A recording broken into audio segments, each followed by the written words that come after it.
now we have our 2014 NASCAR Nationwide Series champion, and that's Chase Elliott. He's the driver of the number 9 Napa Auto Parts Chevrolet for Junior Motorsports. And Chase, congratulations. Youngest National Series champion in the history of this great sport. You're the first rookie to win a National Series championship in this great sport. You're the second National Series champion from Dawsonville, Georgia. And congratulations. But how's it feel to be the NASCAR Nationwide Series champion for 2014? Unbelievable, man. This truly has been a dream come true for me to just even be able to be competing this season. And you know, like we talked about downstairs, to this race a year ago, we had no plans of racing nationwide this season, and really was uncertain what our future was going to be, and to be able to come and have had a great season here in the Nationwide Series with Napa Auto Parts, and you know, they're really the reason we're here. That they came on board and committed big to a full season, and that takes a lot from a sponsor. So they really stepped up and made it all possible. We were able to have a good season, and it's not over. So hopefully we can have a good week next week at Homestead. Questions now. Let's start here with Reed. Go ahead. Reed Spencer with NASCAR Wire Service. Congratulations. I've got two. First of all, when this season started, could you have imagined yourself sitting here at this point with a Rookie of the Year, presumptively, championship, and the wins you've had this year? Absolutely not. No, I never would have. You know, even believed this was in the future by any means. That, you know, to like I said, to have began the season, and you know, I was new to it. Had only run a couple truck races, or a handful last year, and just a lot of new things this season that we hadn't seen before. And you know, I feel like that a lot of it's just due to the group of guys I was able to work with, and those guys are really bringing me just super fast race cars every single week. Being able to show up at the racetrack and know that we have fast cars, that goes a long way as a driver, especially as a rookie who's never been somewhere, to know that I have top-notch guys working on my cars, top-notch cars, and they know how to get it done, and it's just kind of up to me to do my part for them. And that was just very, very cool to be able to experience that this season. And second, having accomplished the title and everything you've done this year, what goals do you set for next year that that could be above and beyond what you've already done? And Kyle Busch, who was just in here, said he thought you were ready for Cup at this point. So basically, where do you go from here? That's a really good question. You know, I don't know what tomorrow brings, so I have no idea what the future has in store for myself or our team or whatever. So you know, the biggest thing is just how to make the most of what's going on right now, and kind of let it figure itself out. Me thinking about it or worrying about it ain't going to change it. So the best thing I can do is just try to focus on what's going on at the racetrack, and make sure your mind's there 100% each weekend. And you know, hopefully the next season we're able to go and have the same result in the championship with some more wins. I feel like that's the biggest thing. We'd like to win some more races, and I think we can. I think there's still time for us, so we still have one more week to try to get another one before this season's over with. So that's our goal, and you know, there are going to be a lot of new things for next season with Greg leaving, and just a lot of changes that we have to be prepared for. And I think our team is, and we're looking forward to Homestead first and foremost, and worry about next season when it rolls around. Steve, and then we'll go to the gentleman in the back. Then we'll go up the press box. Go ahead. Steve Richards with PRN. Chase, what were your thoughts and emotions when you took the checkered flag and the cool-down lap? Disbelief. I didn't know what to do. I didn't know if it was okay if I did a burnout or not.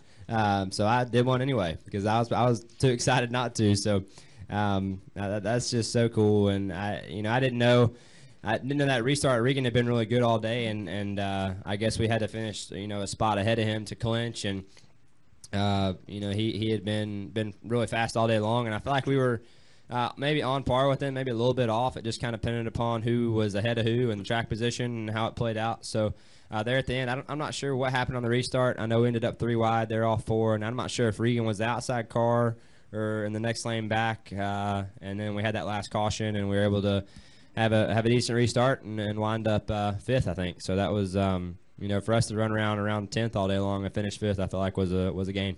What'd your mom and dad say to you? They said just enjoy it. And I think that's the biggest thing is this certainly has not set in for me by any means, and I don't know when it's going to. I want to enjoy every bit of it. I'm going to enjoy it all the way till the green flag at Daytona, because this is this is just such a cool honor to have and be able to come and drive the race cars I've been able to this season, and to be able to do this every week. I mean, heck, this is a dream come true. I mean, I get to go race cars on the weekend. It doesn't get much better than that. So this is a dream come true for me, and looking forward to Homestead next week. Gentleman in the back row, go ahead. Get him the mic there, please. Thank you. Thank you. Hey, Chase, Ryan O'Hara, Race Chaser Online. My question for you is, when that last caution came out, what went through your mind? Did you have any feelings of nervousness? Well, I figured that was typical. I figured it was going to have to be a caution there at some point. It wasn't just going to run green there to the end. That you knew something was going to come up and and throw something into the middle of things. So that was, it definitely doesn't set you at ease by any means, knowing that everybody's bunched back up and anything can happen during a green flag run, and certainly when the caution comes out and then the green flag comes out with the green white checkered, everybody wants to get every spot they can. So that certainly puts you in a tough spot to try to be in, and I think that's kind of one of those situations where you want to make sure you don't play defense and you look ahead instead of looking behind you and having to fend off guys. You want to be looking ahead, trying to finish better, more solidly inside the top 5. So I think that's one of those situations where you have to just try to look ahead and not so much worry about what's going on behind you. Let's go to the press box for a question. I believe we have one. Go ahead. Actually, I have 3. Wolfgang Munzer from Germany Rennsport Press Agency. Chase, first of all, congratulations. Just a couple of questions. When this deal came together with Napa and GR Motorsport, what kind of expectation had your sponsor and GR Motorsport? And number 2, was there any kind of advice you get from your father going from race to race, which were useful? Yeah, I mean, I'm not sure about the expectations. We put a lot of we set goals and expectations of ourselves from our team and what's going on, on the inside of our own little group. But, beyond that, there's really no point in paying attention to the rest of it because it really is irrelevant. So, certainly we do pay attention to the expectations we have upon ourselves. And, I've gotten some great advice throughout this season and, not just this year, but years past from a lot of great people. Obviously, my dad first and foremost, but, there's been a lot of great racers that I've been able to work with over the years that have really taught me a lot of things, and I can think back to a lot of great advice from a handful of people that have really helped me a lot and helped me learn, and I still have a lot to learn. So I still look up to guys and know that there's still a lot of room for improvement. We were able to wrap this thing up today, but at the same time we got beat by 4 other guys. So there's always room for improvement, and I think our team is up for the challenge. We just got to step up and try to get it done. We'll take 2 more questions. Al Pierce and then Reed. Go ahead, Al. Let's get him a mic, please. Yeah, Chase, Al Pierce from Auto Week. Do you recall when you and your mom and your dad sat down at a kitchen table somewhere and said, this is how we're going to get you to where you want to go? We're going to spend this many years here, this many years there. Was it a formal kind of a family plan, or did it just kind of evolve? No, that conversation never happened in our house by any means. I don't know if that's how other people go about it, but it's certainly not how we did. For me, it was more of a go and have fun thing and see where it leads. I mean, you can't, the way this sport is today, it's so tough and it's so challenging and the competition level is so high that you can't set up a formal plan and expect it to work out. It's just no way. If it does, then you're a heck of a lot smarter than I am or ever will be. I mean, that's just so tough to do. And, a lot of it is just due to support like Napa and people like Aaron's and these groups of people that have allowed me to go race, and I can think back to the past 5 years that we've gone and raced a lot of short track races and late model races, and the group of guys I worked with then, I feel like we're top notch. And it's not just it's more than just myself and my family. I mean, it's a lot of the group of people and the folks that you surround yourself with. And I felt like, even when I was, younger than I am now, and just, my dad having a great group of people surrounded and being able to go work with good group of people. I mean, I think it comes down to that, and just having smart, people that are had experience in the sport to kind of know what has happened in the past and where it's going, and just a good teachers, I think, is a big thing as well. Final question, Reed. Reed Spencer from NASCAR Wire Service.